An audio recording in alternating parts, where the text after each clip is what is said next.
देखिए आज का टॉपिक क्या है हमारा, प्रोनाउंस में हम पर्सनल प्रोनाउन पढ़ चुके हैं। आज है हमारा रिलेटिव प्रोनाउन। कौन सा टॉपिक है? Relative pronoun. रिलेटिव शब्द से आपको एक चीज क्लियर हो जानी चाहिए, रिलेटिव का मतलब क्या होता है? संबंध। कौन से हम प्रोनाउन पढ़ रहे हैं? संबंधवाचक विशेषण, ऐसा भी कह सकते हैं हिंदी में अगर कहें तो। देखो बात को, रिलेटिव प्रोनाउन के सबसे पहले कहेंगे किसको, एक तरीके से डेफिनेशन मान लीजिए इसको, pronouns that add to sentences. सबसे पहले तो हम किसको कहेंगे? जो दो वाक्यों को जोड़ते हो, ऐसे शब्द जो दो वाक्यों को जोड़ते हो।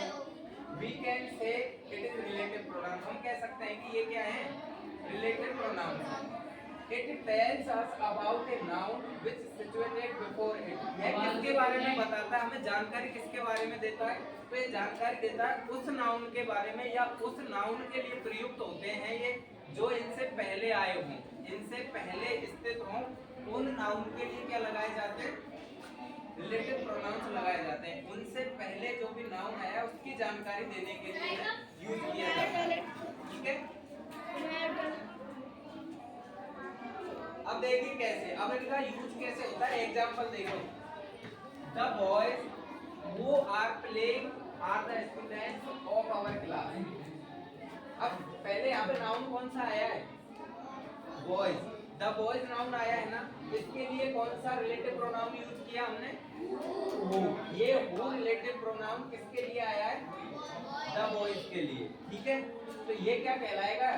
ये कहलाएगा रिलेटिव प्रोनाउन, क्योंकि ये किसके लिए आया है? इस नाउन के लिए आया है। और जो उससे पहले नाउन के लिए आए और उनसे कुछ संबंध बताया, उन्हें हम क्या कहते हैं? रिलेटिव प्रोनाउन कहते हैं। ये सेंटेंस आ गया होगा समझ में? ठीक है, आगे देखो, he is the boy whom I gave my book।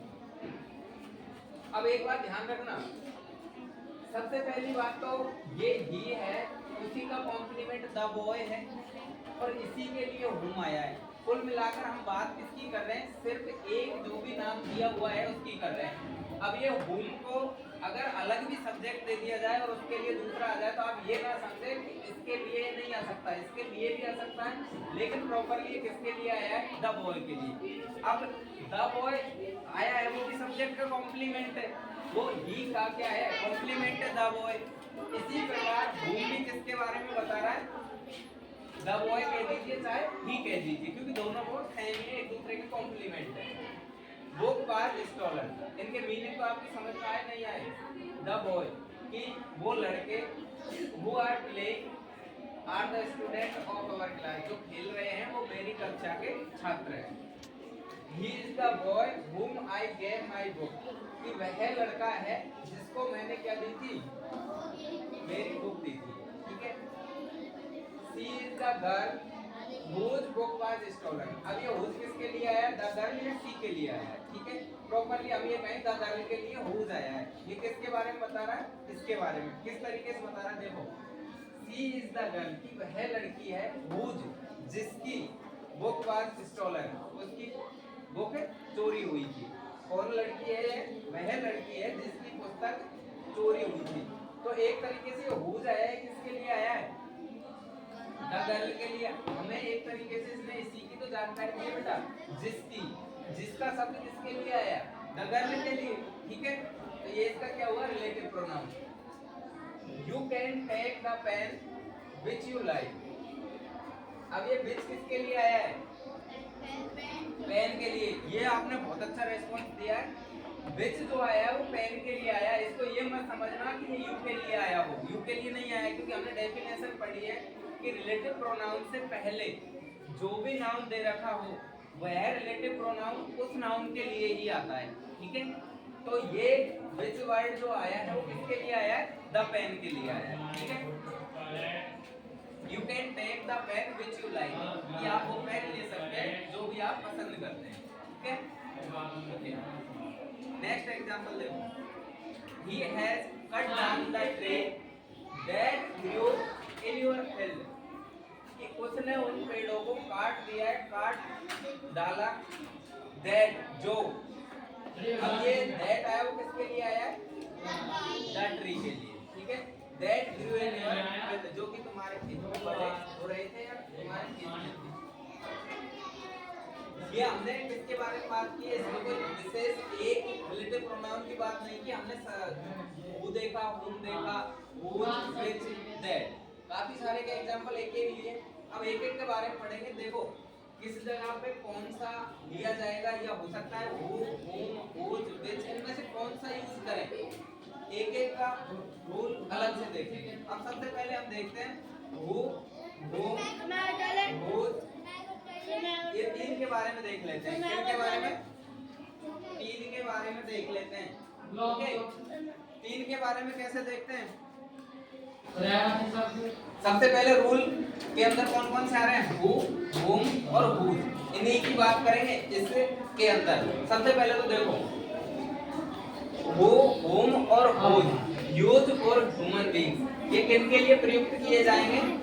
मनुष्य जाति के लिए। किसके लिए प्रयुक्त किए जाते हैं ये? हु, हुम और हुज रिलेटिव प्रोनाउन किसके लिए प्रयुक्त किए जाते हैं? मनुष्य जाति के लिए, ह्यूमन बीइंग्स के लिए यूज किए जाएंगे। देखो कैसे। ही, क्या शब्द दिया सबसे पहले? He who works hard will succeed, कि जो भी कठिन परिश्रम करता है सफल होता है। अब ही का मतलब वह रख लीजिए या जो रख लीजिए, जो भी आप माने, लेकिन ये ही की एडिशनल जानकारी कौन देगा? ही यानी वह हु जो कठिन परिश्रम करता है सफल होता है या होगा, ऐसा इसमें विल लगाया हुआ है। ठीक है, आगे देखो। She is the girl whom I met there. अब ये whom किसके लिए आया है? गर्ल के लिए। गर्ल के लिए। अब इन बातों को हम पहले पढ़ चुके हैं, लेकिन एक विशेष बात ध्यान रखना, who, whom और whose इनका यूज हम किसके लिए करेंगे? ह्यूमन बीइंग के लिए, लिविंग थिंग के लिए। ये लिविंग थिंग है या नहीं है? ही लिविंग ही तो होता है।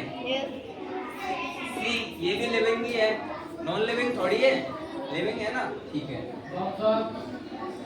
She is the girl who I meet there, वह लड़की है जिससे मैं मिला। तो ये हुम ने किसके बारे में जानकारी दी? द गर्ल के बारे में। जिसका शब्द किसके लिए आया है? द गर्ल के लिए आया है ना, जिससे मिला। Okay, this is the boy whose purse was stolen. अब ये whose किसके लिए आया है? द बॉय के लिए। किसके लिए आया? द बॉय के लिए। और द बॉय क्या होता है? द बॉय लिविंग है यानी ह्यूमन बीइंग है, तो ह्यूमन बीइंग के लिए हम किसका यूज करेंगे? whose का, who का और whose, whom और whom। इनमें से कौन सा आया है?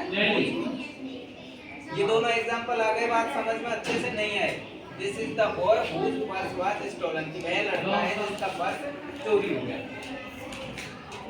अब देखो थोड़ा सा इस जगह पर कंट्रोवर्सी आई थी मामला की, लेकिन अगर देखोगे ढंग से तो याद हो जाएगा, कोई बड़ी बात नहीं। इस रूल के अंदर क्या कह रहा है? We can use of whose for non-living things. कई स्थितियां ऐसी होती है जिसमें whose का हम प्रयोग किसके लिए कर सकते हैं? नॉन लिविंग थिंग के लिए कर सकते हैं, निर्जीव वस्तुओं के लिए कर सकते हैं। इसमें हमने पढ़ा है कि इसका प्रयोग किसके लिए किया जाता है? ह्यूमन बीइंग के लिए। लेकिन यही देखो, इसी के तुरंत बाद में एग्जाम ये इसीलिए लाया हूं मैं, ये बाद में दे रखा था लेकिन यहाँ बताया है, क्योंकि इसके साथ में आपको दिक्कत आएगी वो इसी टाइम क्लियर हो जाएगी। कई स्थितियों में क्या कर सकते हैं हम? इसका नॉन लिविंग थिंग के लिए भी यूज किया जा सकता है। किसका? whose का।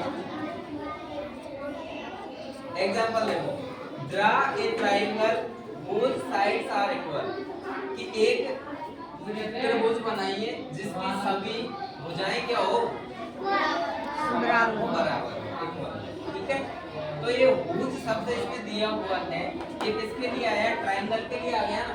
ट्रायंगल कोई लिविंग थिंग है नहीं, ये मैंने देखा था, एक ट्रायंगल वहां घूम रहा था।